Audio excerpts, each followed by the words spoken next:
வணக்கம். என் பெயர் சாதனா. நான் 5ஆம் வகுப்பு படிக்கின்றேன். நான் பேச வந்துள்ள தலைப்பு நாட்டின் வளர்ச்சியின் பெண்களின் பங்களிப்பு. அவைத்தலைவர் அவர்களே, மதிப்புக்குரிய ஆசிரியர் பெருமக்களை மற்றும் எனது அருமை நண்பர்களே, உங்கள் அனைவருக்கும் எனது முதற்கண் வணக்கத்தை தெரிவித்துக் கொள்கிறேன். மங்கையராய் பிறப்பதற்கு நல்ல மாதம் செல்ல வேண்டும் அம்மா என்றார் கவிமணி. இன்று நாட்டின் முன்னேற்ற பாதையில் பயணிக்கிறது என்றால் அதற்கு அச்சாணியாக விளங்குபவரே பெண்களே. நாட்டின் வளர்ச்சி என்பது பெண்களின் வளர்ச்சி என்று எனது கருத்தை மையமாக வைத்து எனது உரையை தொடங்குகின்றேன். கல்வியும் பொருளாதாரமும். ஒரு நாட்டின் வளர்ச்சி தான் பொருளாதாரத்தை சார்ந்தது. பாரதியார் கூறியது போல, பட்டங்கள் ஆள்வதும் சட்டங்கள் செய்வதும் பேரேறில் பெண்கள் நடத்துவோம். கல்வித்துறையில் பெண்கள் பெரும் புரட்சிகள் செய்து வருகிறார்கள். ஒரு ஆண் கல்வி கற்றால் அவன் மட்டும்தான் முன்னேற முடியும்.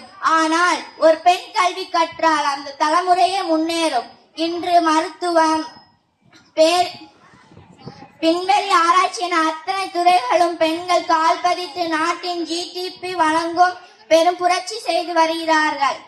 தடைகளும் தீர்வுகளும். இத்தனை சாதனைக்கு இடையில் பெண்களுக்கு எதிரான வன்முறைகளும் சமத்துவ வின்மைகளும் நடக்கின்றது.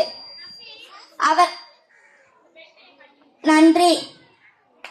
அருமையான பேச்சு. மிக்க நன்றி சாதனா.